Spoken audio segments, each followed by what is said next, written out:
All right, so we're going to talk a little bit about heat exchange, and that is the title, excuse me, the title of our next unit.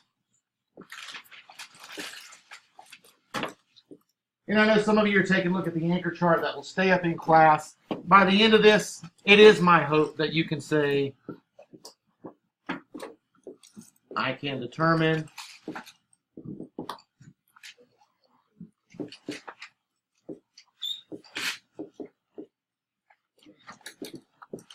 the differences in how heat transfers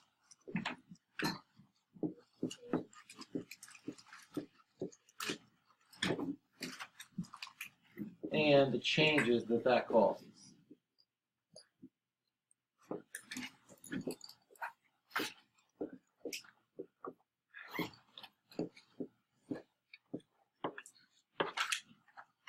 I know that I talked about this in class, and it is extremely important. And that is the reason why you will see a star on it here. That's how you will see a star on it later on. But I do need you to know that heat flows from the hottest to the coldest.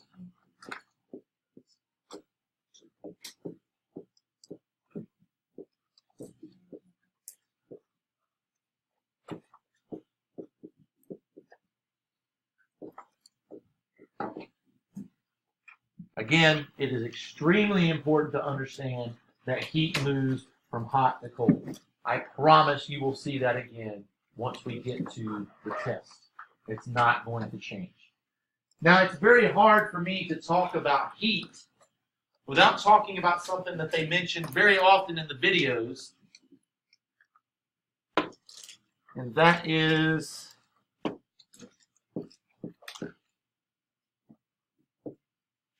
temperature.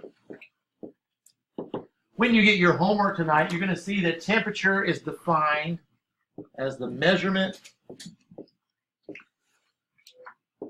of heat in an object. It is very possible for me to have very high temperatures. It's very possible for me to have very low temperatures. But all of those do have a certain measure of heat in them. An ice cube has a lot less measure of heat in it than, let's say, that molten 2200 degree brick that guy had in his hand, even though he was able to touch the edges of it. Right? There's a difference in temperatures in those two. For us, I'm going to talk about 3 important points in temperature, which should be a review. These 3 words should be reviewed.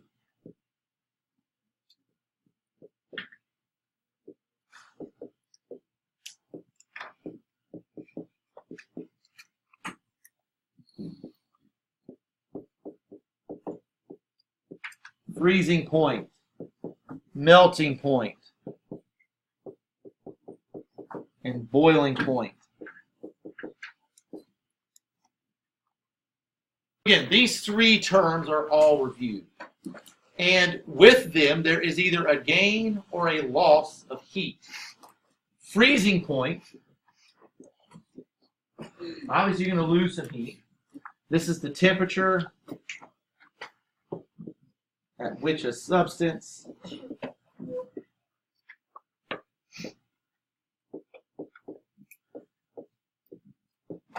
goes from liquid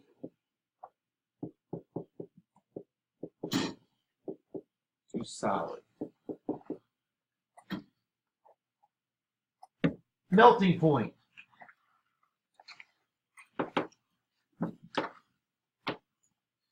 The temperature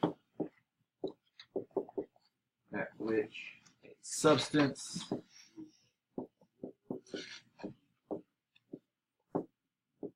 goes solid.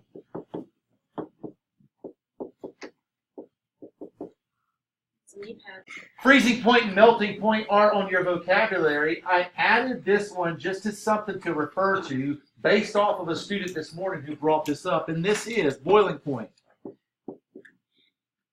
And that's the temperature at which a substance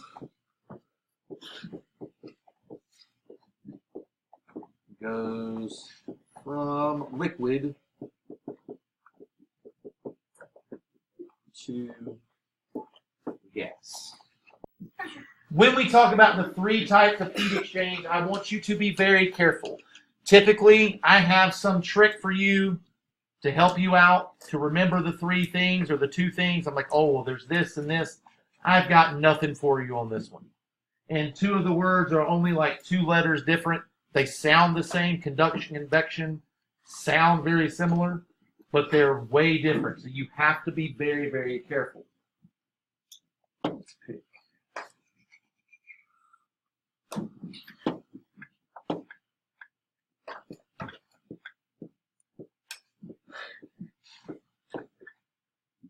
Conduction is the passing of heat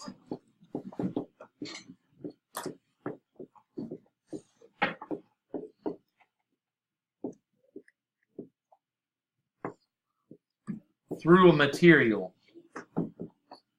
And this happens through touch.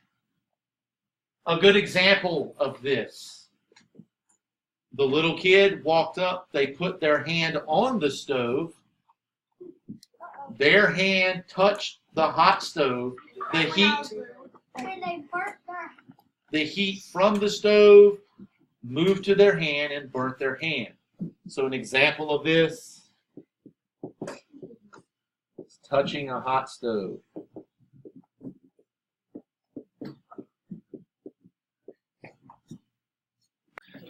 I want you to be very cautious in confusing these two terms of conduction and convection. They sound similar, they look similar. You need to know the difference in conduction and convection. Convection is the passing of heat through a gas or liquid.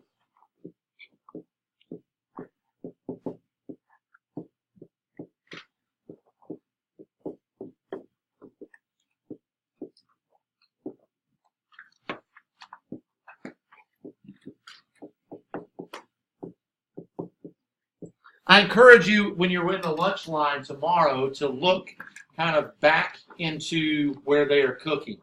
And there's one oven that you'll notice that you'll hear her open and it gets really loud, and when she shuts it, it's kind of quiet. And it is called a convection oven.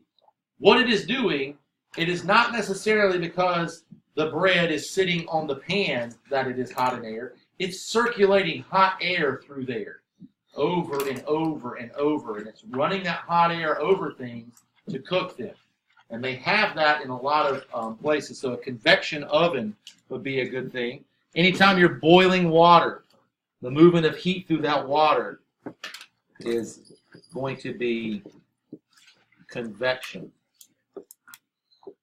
Anytime heat moves through the air or heat moves through water, and it's the transfer from that hot air or that hot water of the heat. So we have conduction, we have convection, and our last one is radiation.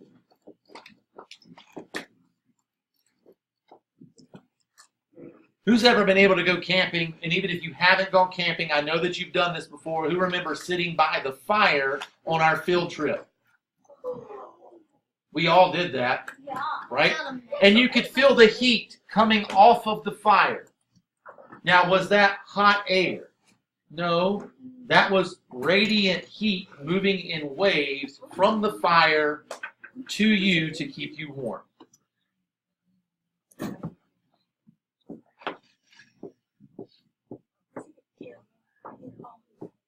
Transfer of heat. These are not touching. Kind of glad about this when I talk about our example. Not touching.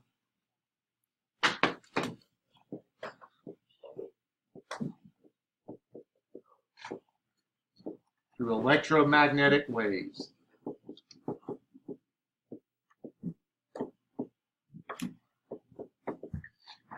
There is something that keeps us warm on a daily basis that we don't touch, thank goodness, that sends waves to us, and you saw this in the video, and it's the number one source of energy in the water cycle, number one source of energy for the ecosystems, and what would that be? Carter, thank you for raising your hand.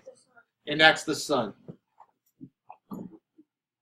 The sun will probably pop up on a test or a quiz or something, I'm fairly certain. Just for now, that is the introduction to conduction, convection, and radiation.